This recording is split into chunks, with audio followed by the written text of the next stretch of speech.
अस्सलाम वालेकुम dear students, welcome to my channel discover concept. Students, आज हम फर्स्ट ईयर का चैप्टर 5 शुरू कर रहे हैं, जो कि है rotational and circular motion. Students, इससे प्रीवियस जो चैप्टर हैं उनके लेक्चर्स मैंने अपलोड नहीं किए, लेकिन जैसा कि आप सबको पता है कि अभी कोविड-19 की सिचुएशन है और लॉकडाउन है, कॉलेजेस ऑफ हैं। सो रिसेंटली कॉलेजेस ओपन हो गए थे, तो आई होप सो कि जितने भी स्टूडेंट्स हैं सब ने चैप्टर 4 तक कवर कर लिए होंगे। So I am starting from chapter 5 so that we can cover the remaining syllabus. So chapter 5 से start ले रहे हैं। यहाँ पे जो previous chapters हैं इंशाल्लाह वो बाद में cover कर लेंगे। So students, chapter 5 है rotational and circular motion। लेकिन इसको डिस्कस करने से पहले सबसे पहले हम previous जो अपना नॉलेज है उसको रिकॉल करते हैं कि जैसा कि आपका चैप्टर नंबर 3 है, चैप्टर नंबर 3 में हमने मोशन के बारे में पढ़ा, लेकिन कौन सा motion? That is linear motion. हमने लीनियर मोशन के बारे में पढ़ा। अब what is linear motion? Linear motion है motion in a straight line. आप प्रीवियस क्लासेस में पढ़ते आ रहे हैं, इस फर्स्ट ईयर के चैप्टर नंबर 3 में भी पढ़ चुके हैं हम लीनियर मोशन के बारे में। और फिर स्टूडेंट्स, जब मोशन के बारे में हम पढ़ते हैं, मोशन को स्टडी करते हैं, सो इससे रिलेटेड कुछ टर्म्स हैं जो आप सबको पता हैं, वो हम लाजमी इससे जो रिलेटेड टर्म्स है इसको स्टडी करते हैं। वो क्या है कि जैसे डिस्प्लेसमेंट, जिसको हम डी या एस से डिनोट करते हैं, इसी तरह वेलोसिटी है जिसको आप वी से डिनोट करते हैं, इसी तरह एक्सेलरेशन,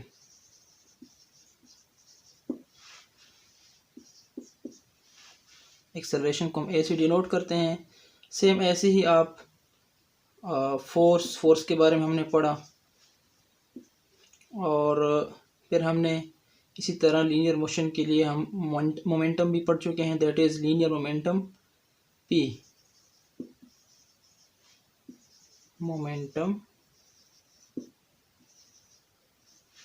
जिसको हम पी से डिनोट करते हैं। इसके अलावा स्टूडेंट्स, हमने काइनेटिक एनर्जी के बारे में भी पढ़ा है,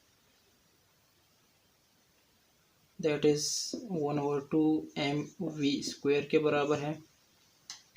अब स्टूडेंट्स, ये सारे के सारे टर्म हम पहले पढ़ चुके हैं लीनियर मोशन के लिए, लेकिन ये जो चैप्टर है, इस चैप्टर में सेम यही जितने भी टर्म्स हैं, displacement, velocity, acceleration, force, linear momentum, kinetic energy, ये सारे के सारे टर्म्स हमने स्टडी करने हैं।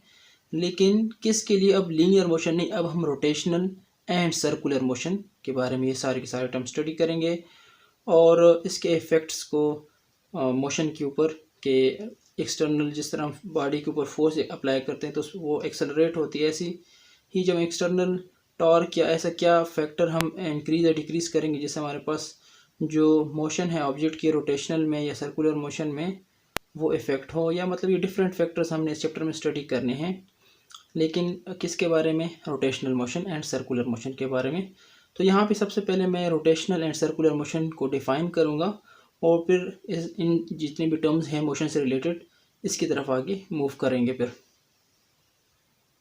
स्टूडेंट्स, यहाँ पे रोटेशनल मोशन से को अंडरस्टैंड करने से पहले हम रिजिड बॉडी के बारे में समझते हैं कि what is rigid body. Students, rigid body ऐसी बॉडी कि जिसके ऊपर सॉलिड स्टेट में ऑफ कोर्स होगी, सॉलिड स्टेट में होगी, और इसके ऊपर आप फॉर एग्जांपल फोर्स अप्लाई करते हैं तो उसमें डिफॉर्मेशन नहीं आती। जिस तरह फॉर एग्जांपल मेरे पास ये मार्कर है, मैं इसके ऊपर फोर्स अप्लाई करता हूँ तो इसमें कोई डिफॉर्मेशन नहीं आती, कोई चेंजेस इसमें नहीं आपको देखने को मिल रही।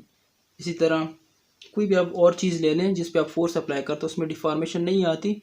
या आसान अल्फाज में मैं आपको बता दूं कि एक सॉलिड बॉडी जिसके सारे के सारे पार्टिकल जो आपस में स्ट्रांगली कनेक्टेड हों, और फॉर एग्जांपल एक बॉडी है सॉलिड स्टेट में, और इसको मैं किसी एक पार्टिकल को, एक पॉइंट को मूव करता हूँ, एक पॉइंट के ऊपर फोर्स अप्लाई करता हूँ तो फोर्स पूरी की पूरी बॉडी में ट्रांसफ़र हो जाती है, या एक पॉइंट को मैं रोटेट करता हूँ तो पूरी की पूरी बॉडी रोटेट होती है। तो ऐसे बॉडी को हम रिजिड बॉडी कहते हैं।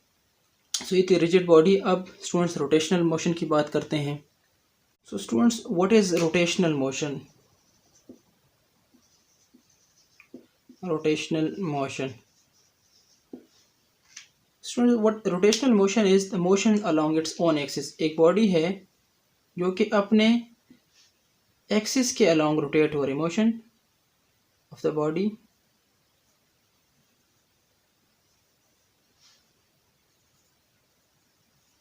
It's on axis. अब एक्सिस क्या है स्टूडेंट्स? ये डिस्क है मेरे पास एक। ये डिस्क जो है, अब अगर जब CD रोम में आप डालते हैं तो ये रोटेट होता है, और ये जो सेंटर पॉइंट है ये इसके एक्सिस ऑफ रोटेशन है जिसके अलॉन्ग ये रोटेट करती है। सो इसको हम क्या कहते हैं? Rotational motion. सो जो बॉडी अपने एक्सिस के अलॉन्ग रोटेट होती है तो इसके मोशन को हम रोटेशनल मोशन कहते हैं। और रोटेटरी मोशन में जो एक्सिस होती है बॉडी की, वो इस बॉडी के अंदर लाई करती है। सो ये हम आपके पास है रोटेशनल मोशन। और अब सर्कुलर मोशन की बात करते हैं। सर्कुलर मोशन में स्टूडेंट्स जो एक्सिस होती है बॉडी की वो आउट ऑफ द बॉडी लाई करती है। जैसे कि फॉर एग्जांपल आपके पास ये है अर्थ, और अर्थ जो है रोटेट करती है अराउंड द सन। अब इनके बीच में वैसे तो और कोई कनेक्शन नहीं है, लेकिन अगर आप देख लें ग्रेविटेशनल पुल ही है सिर्फ। सो इसकी वजह से ये रोटेट हो रहा है। सो ये एक रिजिड बॉडी की तरह तो नहीं है, लेकिन ये एक पॉइंट मास की तरह अर्थ यहाँ पे बिहेव कर रहा है, और एक सर्कुलर मोशन यहाँ पे कंटिन्यू करता है। सो यहाँ पे अर्थ का जो एक्सिस ऑफ रोटेशन है वो ये सन है, सन के अराउंड रोटेट कर रहा है। सो ये इसका एक्सिस ऑफ रोटेशन है। ख़ुद जो अर्थ है, इस अर्थ से इसका एक्सिस ऑफ रोटेशन बाहर है। सो ये आपके पास क्या है? सर्कुलर मोशन है। इसके अलावा सर्कुलर मोशन की एग्जांपल, आप जब एक सर्कुलर ट्रैक में मूव करते हैं, सो वो कौन सा मोशन है? सर्कुलर मोशन है। या एक कार है जो कि किसी कॉर्नर पे मूव करती है, सर्कुलर ट्रैक पे मूव करती है, so that is also a circular motion.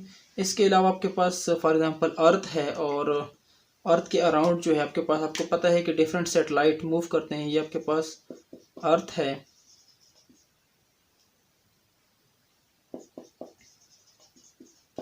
और अर्थ के अराउंड आपको पता है सैटेलाइट रिवॉल्व करते हैं, जो कि कम्युनिकेशन सैटेलाइट हैं, डिफरेंट किस्म वेदर सैटेलाइट, डिफरेंट सैटेलाइट्स हैं जो कि जिससे आप इंफॉर्मेशन कलेक्ट करते हैं। सो ये जो सैटेलाइट है रिवॉल्व करते हैं अराउंड द अर्थ, ये भी कौन सा मोशन है?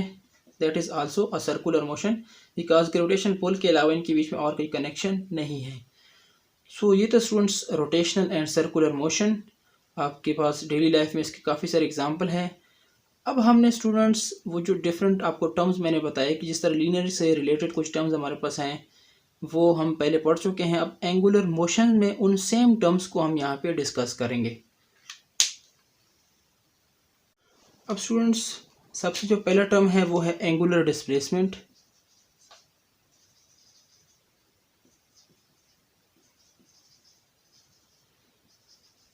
लीनियर केस में हम लीनियर मोशन जब बॉडी की होती है स्ट्रेट लाइन में, उस केस में हम सिंपल इसको डिस्प्लेसमेंट कहते हैं। लेकिन इस केस में हम रोटेशनल मोशन के केस में हम इसको एंगुलर डिस्प्लेसमेंट कहते हैं। अब क्यों एंगुलर डिस्प्लेसमेंट कहते हैं? देखिए स्टूडेंट्स, यहाँ पे आपके पास एक डिस्क है। अब मैं इस पॉइंट की बात करता हूँ डिस्क की। ये जो पॉइंट है डिस्क का, ये अब करंटली यहाँ पे है। जब मैं इसकी रोटेशनल मोशन शुरू कर दूंगा, सो रोटेशनल मोशन में अब ये डिस्क जो है वो रोटेट होगा।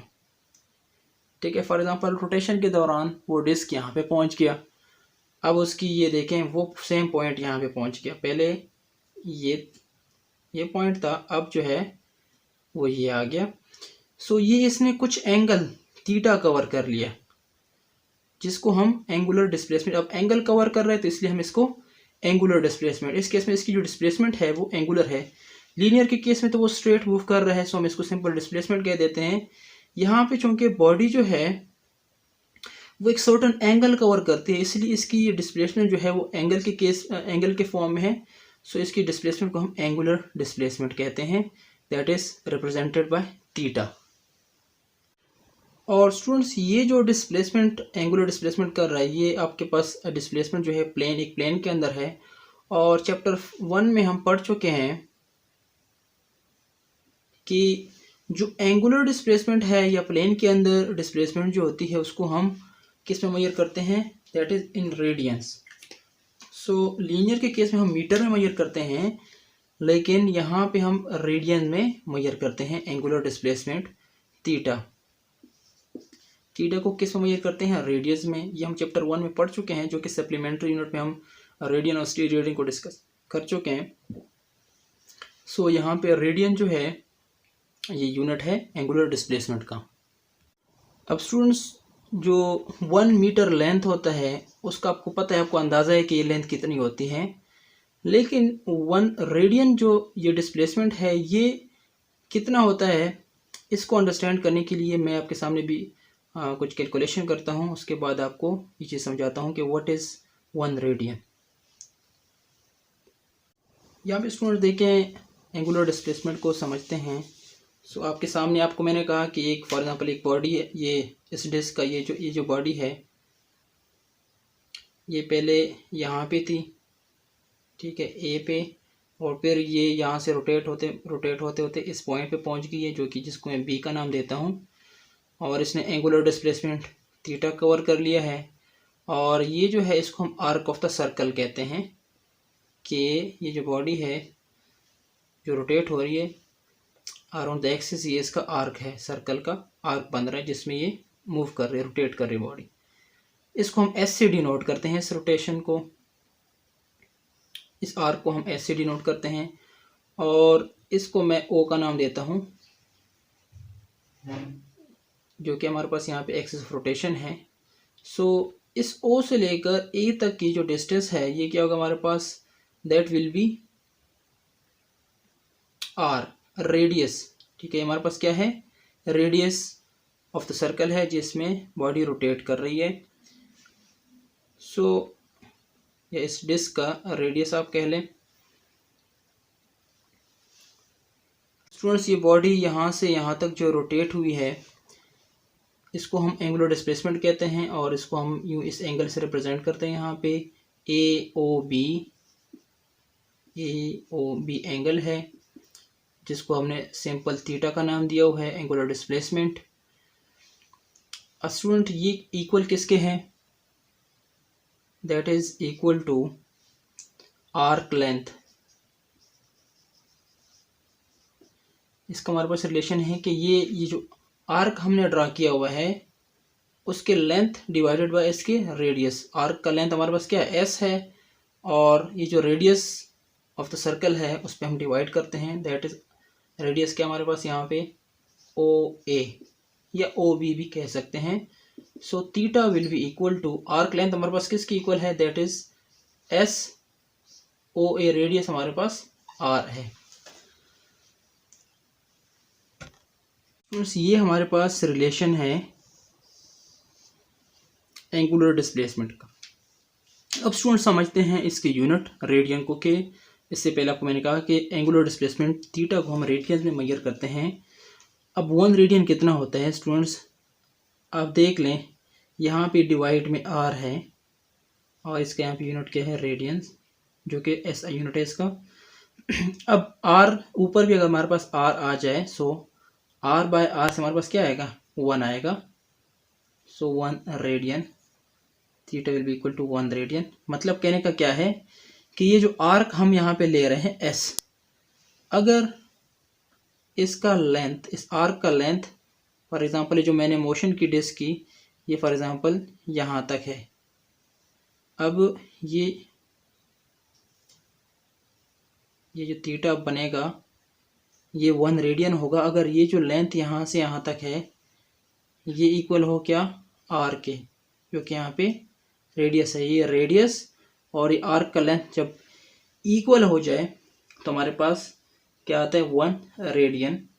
इसी तरह स्टूडेंट्स चैप्टर 1 में हम पढ़ चुके हैं, जो एक कंप्लीट सर्कल के अंदर टोटल जो हमारे पास रेडियंस बनते हैं वो 2 पाई रेडियंस बनते हैं, that is equal to 2 pi radian. एक पूरे सर्कल में हमारे पास जो रेडियंस बनते हैं वो कितने बनते हैं, 2 पाई रेडियंस। वो कैसे, अभी हमने पढ़ा कि थीटा इज इक्वल टू क्या हमारे पास, एस बाय आर।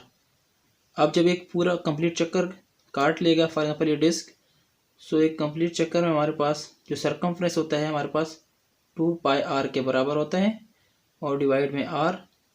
सरकमफ्रेंस क्या होता है कि फॉर एग्जांपल एक बॉडी यहाँ से मोशन स्टार्ट करती है और दोबारा यहाँ पे पहुँचती है, तो ये टोटल यहाँ से यहाँ तक कितना इसने लेंथ कवर किया, इसको हम सरकमफ्रेंस कहते हैं सर्कल का। और इसका हमारे पास जो फार्मूला है वो है 2πr। अब यहाँ पे r स्टूडेंट्स कैंसिल हो जाएंगे, so theta will be equal to 2π radians. तो इसीलिए एक कंप्लीट रोटेशन में बॉडी की जो एंगुलर डिस्प्लेसमेंट होती है वो 2π रेडियंस होती है। इसके अलावा स्टूडेंट्स आपको ये भी पता है कि एक कंप्लीट जो सर्कल है हमारे पास टोटल जो एंगल बनाता है वो कंप्लीट सर्कल में theta is equal to 360 degrees. So हम कह सकते हैं कि 2π radians is equal to 360 degrees. ठीक है, सो अगर हम एक रेडियन डिग्रीज में देखना चाहते हैं तो 1 radian is equal to 360 divide by 2π यहाँ पे डिवाइड हो जाएगा। सो पाई की वैल्यू 3.14 पुट करें तो आपको आई गेस 57.3 डिग्री आंसर आ जाएगा 1 रेडियंस। इसी तरह अगर आपने एक डिग्री कैलकुलेट करनी कि एक डिग्री कितनी रेडियंस के बराबर है तो सिंपली 360 दूसरे साइड पे जाके डिवाइड हो जाएगा। सो आपके पास 1 डिग्री का रेडियंस में कितना आंसर आता है वो आपके पास आ जाएगा। रिमेंबर स्टूडेंट्स, आपके पास जो एंगुलर डिस्प्लेसमेंट थीटा का जो यूनिट है ऐसा यूनिट वो है आपके पास रेडियंस, सो हम रेडियंस को ही यूज़ करेंगे। अब स्टूडेंट्स डायरेक्शन की बात कर लें तो स्ट्रेट लाइन में जब बॉडी मूव करती है तो सिंपल हमें पता होता है कि यही इसकी डायरेक्शन है, डिस्प्लेसमेंट भी इसी डायरेक्शन में है, वेलोसिटी भी इसी डायरेक्शन में है। लेकिन जब हम एंगुलर मोशन की बात करते हैं तो एंगुलर मोशन के केस में केस थोड़ा डिफरेंट है। सो आपको डायरेक्शन कैसे मिलेगा? अब इस केस में मेरे पास डिस्प्लेसमेंट की डायरेक्शन क्या है, तो उसका आसान तरीका हमारे पास राइट हैंड रूल है। वो कैसे कि देखिए स्टूडेंट्स, ये आपके बॉडी के फॉर एग्जांपल बॉडी यूँ मूव कर रही है, तो अगर आपको फाइंड करना है कि एंगुलर डिस्प्लेसमेंट की डायरेक्शन क्या है, सो अपने कर्लिंग फिंगर को यूँ in the direction of motion of the body घुमा लें। जो थंब है this thumb will indicate the direction of displacement. Angular displacement क्या होगी वो आपको ये थंब इंडिकेट कर दे। और अगर स्टूडेंट्स बॉडी इसकी बजाय यूं रोटेट हो रही है क्लॉकवाइज, तो क्लॉकवाइज के केस में फिर कर्लिंग फिंगर आप यूं घुमा लें। अब यूं कर्लिंग फिंगर घुमाएंगे सो थंब जो है वो आपका डाउनवर्ड है, सो एंगुलर डिस्प्लेसमेंट आपका डाउनवर्ड होगा। जिस तरह आप नट फॉर एग्जांपल ले लेते हैं, नट को यूं टाइट करते हैं, सो आपको पता है कि नट नीचे की तरफ जाता है, सो यही इसकी एंगुलर डिस्प्लेसमेंट है। और अगर आप नट को यूं एंटी क्लॉकवाइज घुमाते हैं तो नट जो है वो ऊपर की तरफ मूव होता है। इसका सेम यही मतलब, ये आपको सेम क्या रिप्रेजेंट करता है, डायरेक्शन ऑफ द डिस्प्लेसमेंट। कि नट को आप जब टाइट करते हैं या मतलब क्लॉकवाइज घुमाते हैं सो डाउनवर्ड मूव करता है, और जब आप इसको लूज़ करते हैं या एंटी क्लॉकवाइज यूँ घुमाते हैं तो ऊपर की तरफ आता है, मतलब उसकी जो एंगुलर डिस्प्लेसमेंट है वो ऊपर की तरफ है। So that was about the direction of angular displacement. अब स्टूडेंट नेक्स्ट जो हमारे पास टर्म है that is angular velocity. Angular velocity, अब एंगुलर वेलोसिटी क्या चीज़ है स्टूडेंट्स? अब ऑफ कोर्स एक बॉडी रोटेट हो रही है अपने एक्सिस के अराउंड, उसका एंगुलर डिस्प्लेसमेंट हमने पढ़ लिया। अब एंगुलर डिस्प्लेसमेंट है तो उसकी एंगुलर वेलोसिटी भी है। लीनियर केस में वेलोसिटी को डिफाइन करते हैं कि rate of change of displacement. अब एंगुलर के केस में rate of change of angular displacement की हम बात करेंगे। और यहाँ पे स्टूडेंट्स हम एक रोटेशन की बात करते हैं, सो हम एक देखते हैं कि एक रोटेशन जो है बॉडी ने कितने टाइम में कवर किया। तो यहाँ पे हम एवरेज की बात करते हैं कि एवरेज वेलोसिटी कितनी होगी, कि एक रोटेशन जो है बॉडी ने कंप्लीट की कितने टाइम में की। So total displacement over total change in displacement divide by total change in time. So हमारे पास इसको हम रिप्रेजेंट करते हैं ओमेगा से, एंगुलर वेलोसिटी को हम रिप्रेजेंट करते हैं ओमेगा से। ये जो सिंबल है ये एवरेज शो करता है कि एवरेज जो एंगुलर वेलोसिटी वो हमारे पास किसकी इक्वल है, del theta. What is del theta? Change in angular displacement over change in time. कितने टाइम में कितना डिस्प्लेस हुए ऑब्जेक्ट, बॉडी कितनी डिस्प्लेस हुई कितने टाइम में, सो दैट इज एंगुलर वेलोसिटी। अब स्टूडेंट्स आपको मैंने कहा कि एक कंप्लीट रिवोल्यूशन के लिए या एक सर्टन हाफ रिवोल्यूशन के लिए या मोर देन वन रिवोल्यूशन के लिए आप एवरेज वेलोसिटी देखते हैं या टोटल डिस्प्लेसमेंट देखते हैं और उसमें उस दौरान टोटल टाइम देखते हैं, तो उसको total change in displacement divide by total time को हम यहाँ पे एवरेज एंगुलर वेलोसिटी कहते हैं। लेकिन फिर हमारे पास एक और टर्म्स है इंस्टेंटेनियस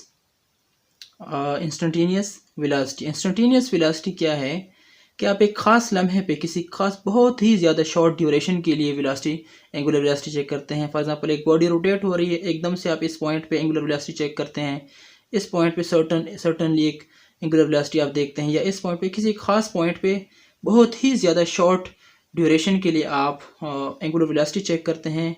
और यहाँ पे आप एज्यूम करते हैं जो डेल टी है अप्रोचेस टू ज़ीरो, इतना कम टाइम का ड्यूरेशन है कि वो ज़ीरो को अप्रोच कर रहे हैं। सो फिर हम इसको ऐसे लिखते हैं,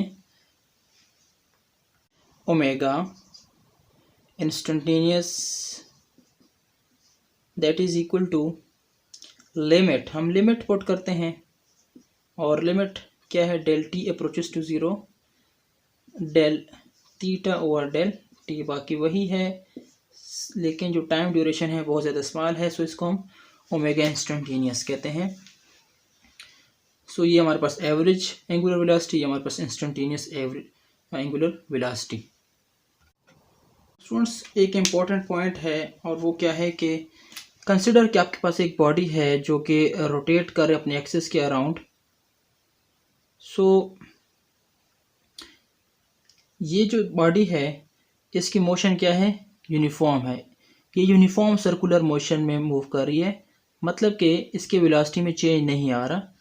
सो एक यूनिफॉर्म एक फिक्स वेलोसिटी के साथ ये रोटेट कर रही है, ठीक है। जिस तरह फॉर एग्जांपल फ़ैन ऑन कर देते हैं और शुरू में जो फ़ैन होता है वो स्पीड अप होता है, लेकिन थोड़ी देर के बाद जो फ़ैन होता है वो एक कांस्टेंट स्पीड के साथ रोटेट करता है, रोटेशन करता है। सो इस केस में इसकी जो एवरेज वेलोसिटी होगी, ये वाली एवरेज एंगुलर वेलोसिटी वो और इंस्टेंटेनियस जो वेलोसिटी है वो इक्वल होगी, क्योंकि आपको पता है आप उसकी रोटेशन में चेंज नहीं आ रहा, इक्वल जो रोटेशन है वो इक्वल इंटरवल ऑफ टाइम में कर रहा है। सो आप एवरेज ले लें या किसी खास पॉइंट पे ले लें, आपको हर पॉइंट पे सेम एंगुलर वेलोसिटी मिलेगी। सो हम कहते हैं कि एवरेज और इंस्टेंटेनियस दोनों क्या होगी, फिर सेम होगी, क्योंकि वो एक कांस्टेंट यूनिफॉर्म एंगुलर वेलोसिटी के साथ एंगुलर मोशन कर रहा है।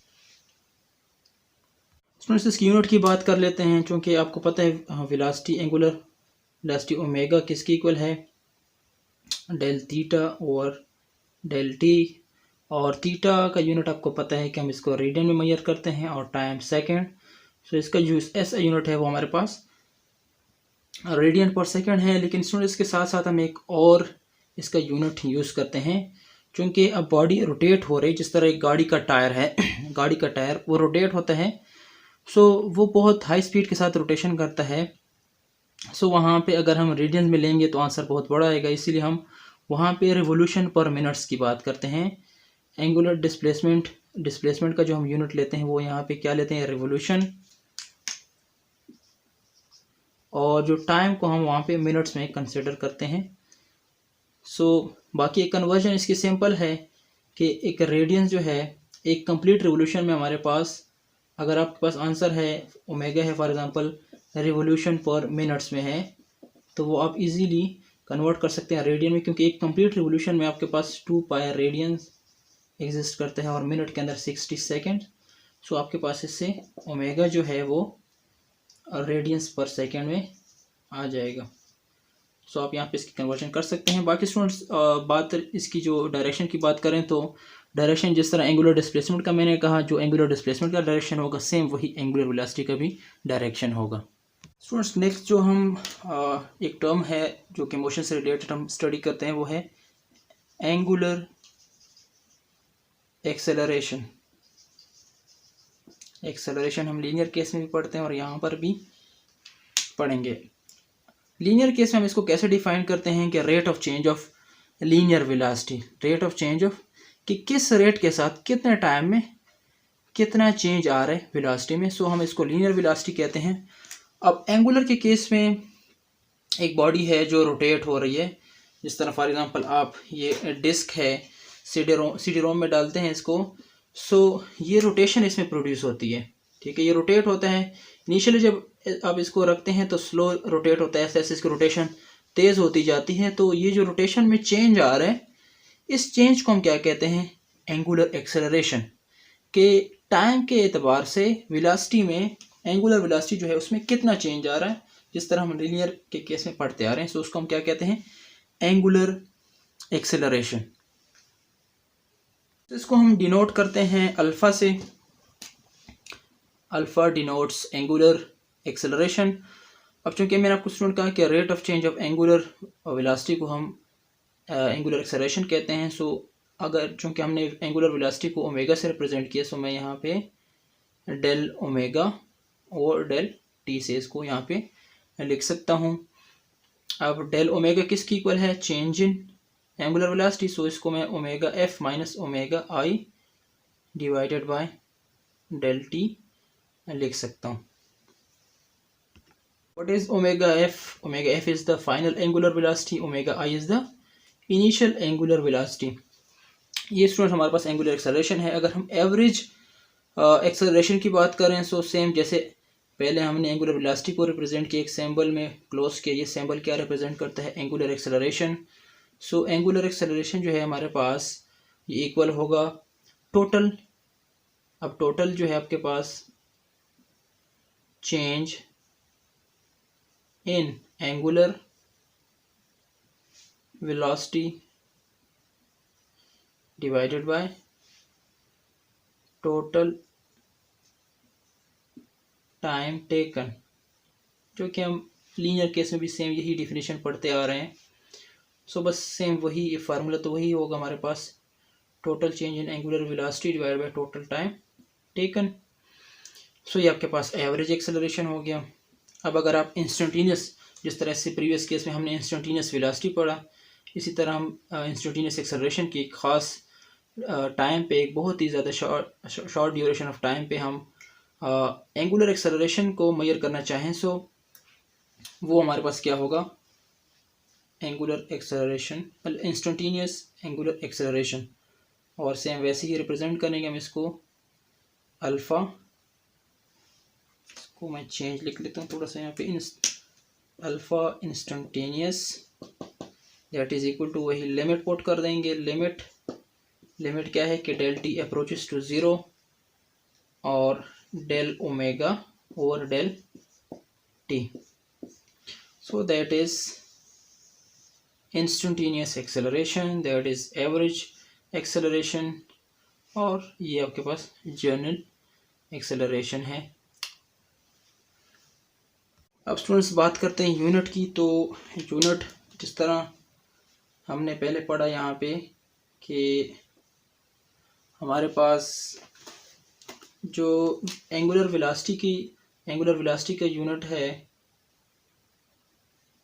वो हमने रेडियंस पर सेकंड पढ़ा। सो इसका यूनिट क्या हो जाएगा, रेडियंस पर सेकंड और पर सेकंड। ठीक है, सो यहाँ पे अल्फ़ा का जो यूनिट आ जाएगा वो रेडियंस पर सेकंड स्क्वायर। और अगर रिवोल्यूशन की बात करें, सो अल्फ़ा का जो यूनिट जो होगा वो क्या होगा, रिवोल्यूशन पर मिनट स्क्वायर। और स्टूडेंट अगर डायरेक्शन की बात करें तो सेम जिस तरह हमने पहले एंगुलर डिस्प्लेसमेंट और एंगुलर वेलोसिटी की डायरेक्शन की बात की, इसका एंगुलर एक्सेलरेशन का डायरेक्शन भी सेम वैसा ही होगा। आप कर्लिंग फिंगर को डायरेक्शन ऑफ मोशन के में घुमा दें और जो थंब होगा ये इंडिकेट करेगा आपको डायरेक्शन ऑफ एक्सेलरेशन। लेकिन स्टूडेंट्स एक बात याद रखनी है आपने, जिस तरह हम लीनियर केस में पढ़ते आ रहे हैं कि अगर एक बॉडी एक्सेलरेट होती है, मतलब पॉजिटिव एक्सेलरेशन होती है, मतलब वेलोसिटी ऐसे ऐसे इंक्रीज़ होती है, जिस तरह आप फ़ैन ऑन करते हैं तो शुरू में उसकी जो वेलोसिटी है, एंगुलर वेलोसिटी, वो इंक्रीज़ करती है, तो आपके पास पॉजिटिव अल्फ़ा एक्सेलरेशन आएगा। सो इस केस में अल्फ़ा का जो डायरेक्शन होगा वो सेम क्या होगा, एंगुलर वेलोसिटी का डायरेक्शन, एंगुलर वेलोसिटी के डायरेक्शन में ही होगा अल्फ़ा भी। अगर ये आप ऊपर की तरफ डायरेक्शन एंगुलर वेलोसिटी की, तो एंगुलर एक्सेलरेशन भी ऊपर की तरफ ही होगा। और अगर जो आपके पास बॉडी डी एक्सेलरेट हो, मतलब कि उसकी स्पीड डिक्रीज़ हो, जिस तरह आप फ़ैन ऑफ करते हैं, जब आप फ़ैन ऑफ करते हैं तो उसकी स्पीड एंगुलर वेलोसिटी है वो डिक्रीज़ होती है। जब एंगुलर वेलोसिटी डिक्रीज़ होती है तो इन दैट केस जो एंगुलर एक्सेलरेशन है उसका डायरेक्शन अपोजिट होगा to that of angular velocity. So thank you students, आज का हमारा टॉपिक यहाँ पे ख़त्म होता है। इंशाल्लाह नेक्स्ट टॉपिक में हम पढ़ेंगे relation between angular and linear quantities. Thank you.